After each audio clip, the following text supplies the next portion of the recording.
wawazifumu lero ndabwera ndi nkhani yokhuzana ndi mnyamata Ushu.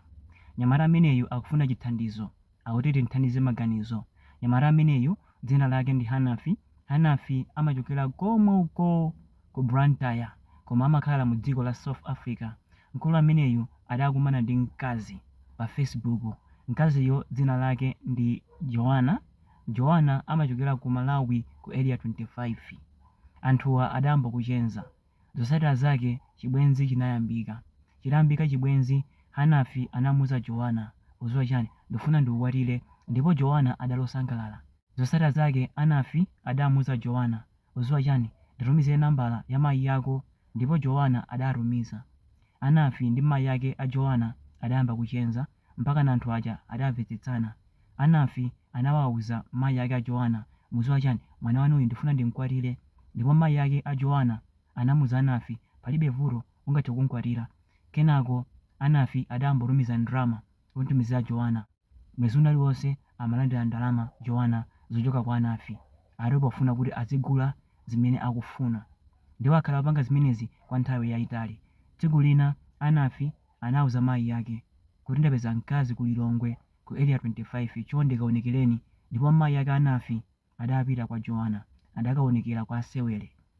Zotsatira zake anthu ankapanga maprogramu aukwati.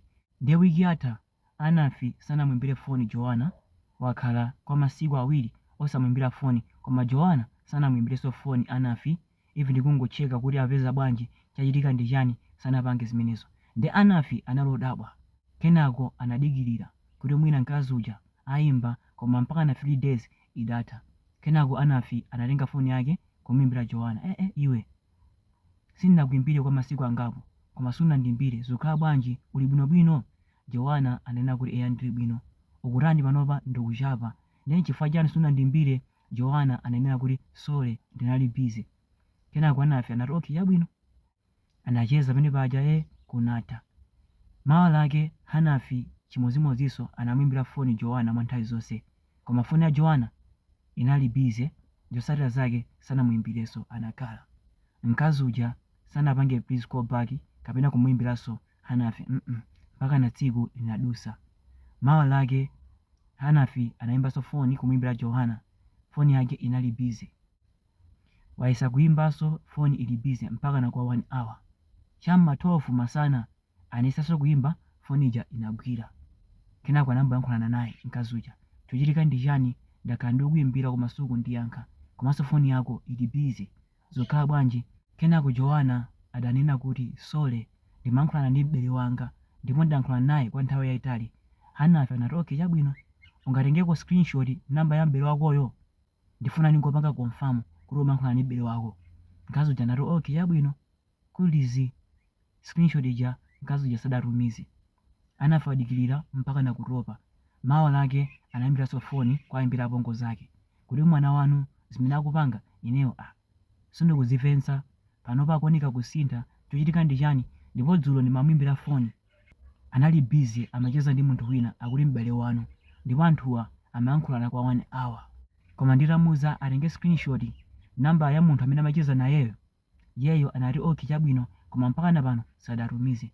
Kenako mayi yake a Joanna anayimbanso foni kuyimbira Joanna, tantumizireni mwamuna wanu namba ya munthu amene mmacheza nayeyo, afuna pange confirm, mtumizire.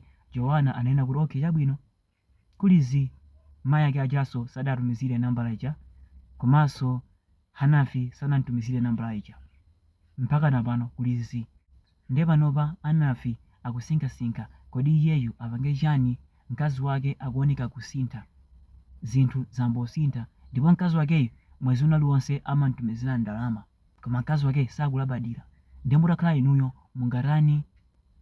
Ndiye wabwera ndi nkhani imeneyi ndi cholinga choti ifeyo timuthandize nzeru, nanenso ndayibwesa pano ndi cholinga choti inuyo munthandize nzeru. Ndi akuluakulu mutakhala inu mungatani? Koma kumbali ya ine imeneyi ndi red flag, palibe chifukwa chopitiriza zimenezi.